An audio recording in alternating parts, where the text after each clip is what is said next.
You have to definitely work on your recovery game, and I mean your punish game you get better at it as you play game more. But definitely good stuff, honestly. I mean, you took a game off of the #2 player. You're 26. Yeah, no problem. Do more challenges. Yeah, definitely do more challenges. You should not be. That's what the ladder's for. You should not beat the #3 player at 26. Kind of.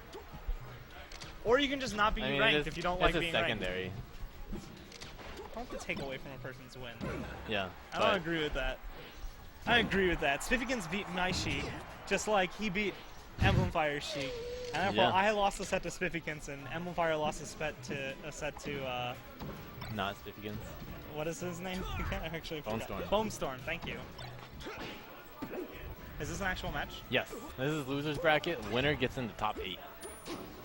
So okay. We got a lot riding on this because top 8 at our weeklies is a big deal. Sometimes. Technically, this is actually within challenge range because Broker's in the +4 range, and the range doubles in bracket. So it's +8, so this is his limit. Yeah. So what do you think about this matchup, Mr. Falcon Main? Great matchup, right? Definitely like close to 50-50. Falcon might actually win in like a 45-50. When Falco's off stage, it's a lot better for Falcon. But the problem is getting him off stage. I would say Falcon wins 60-40. Yeah? And what makes you think that, Mr. What? Luigi player?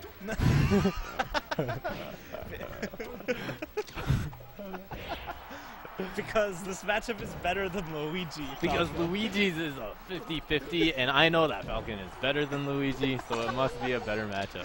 Please. Falco, I go back and forth all the time about whether Falco Luigi, Fox Luigi, Sheik Luigi, or Mark Luigi is the worst matchup in Luigi's matchup repertoire. And I think I've come to the ultimate conclusion that they're all like 65-35. Yeah? Yeah. They're all just disadvantaged, really. Big, they're all big disadvantage. And then you get to Falcon and it's like a disadvantage.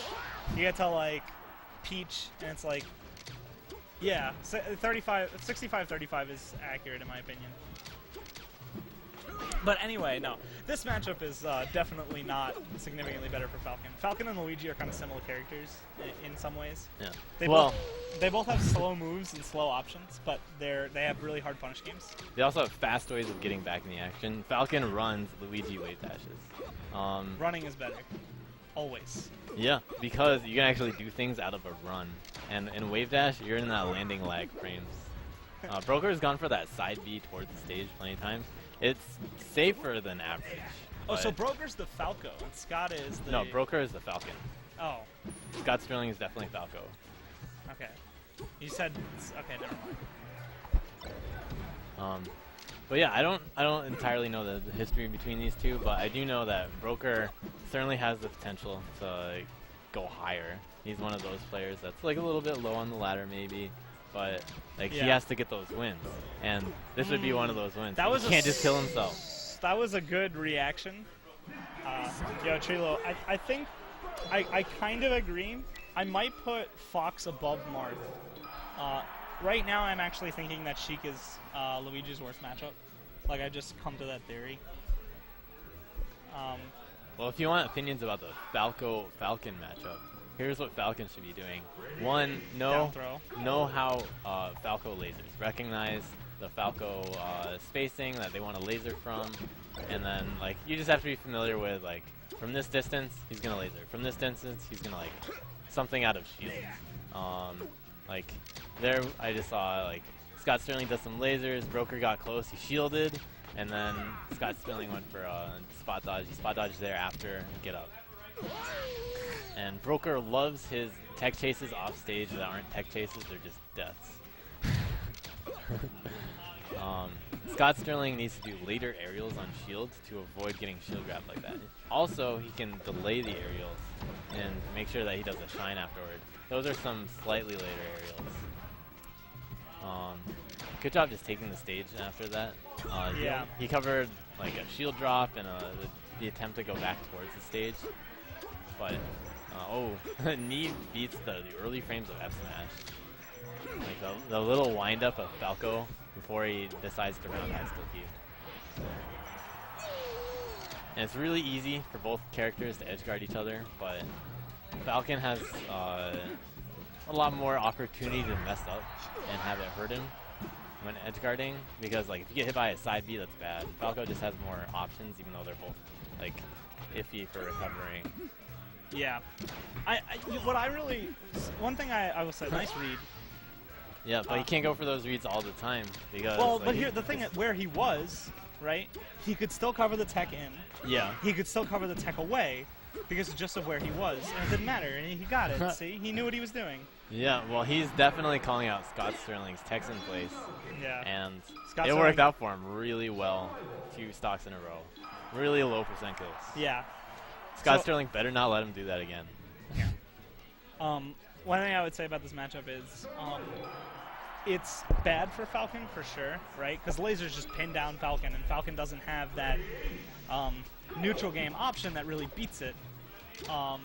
But Falcon can punish Falco, in my opinion, harder than Falco can punish Falcon once Falcon learns tech option coverage and covering a lot of the mentality about Falcon has been for a long time hard reads / covering most of the options, and the game's sort of transitioning to covering all the options. And at that point, if you can master that craft, this matchup becomes much more reasonable. Now, still bad. Yeah, but the thing is, we're talking about mastering the craft. Yeah. And yeah, we're not totally at that level locally, but in the world, it takes a while for it to actually get to that level. So Yeah. you have to also think about matchups from like a player's skill perspective. Yeah. And that's really how the tier list has been shaped. Like Yeah. the player's skill of like the average in the world really kind of shapes like, oh, well, Marth's good. Yeah. So Marth's higher up. We didn't really understand like why Marth is better than certain other players, and then like, oh well, Jigglypuff and Sheik do this kind of stuff, so I guess they're good too. The perfect example of this is Doc is considered a perfectly viable, perhaps better than Pikachu and Samus, right? Like people would say that, and then Shroom dropped Doc, and then all of a sudden, people's opinion on the match, on the character changed. All of a sudden now Doc is no longer viable because he doesn't have a player who plays him at that level. I actually don't think Pikachu's better. For example, I don't think Pikachu's better than Samus. Though I think there are people that would say, because of Axe's performance and Plop dropping Samus. Yeah, I mean, it's really hard to say anyway because there's so few compared to Fox right? players. But Scott Sterling's doing a much better job punishing Falco this game. Like, we've probably not talked about the match at all except for like hard read knees in place and SDs by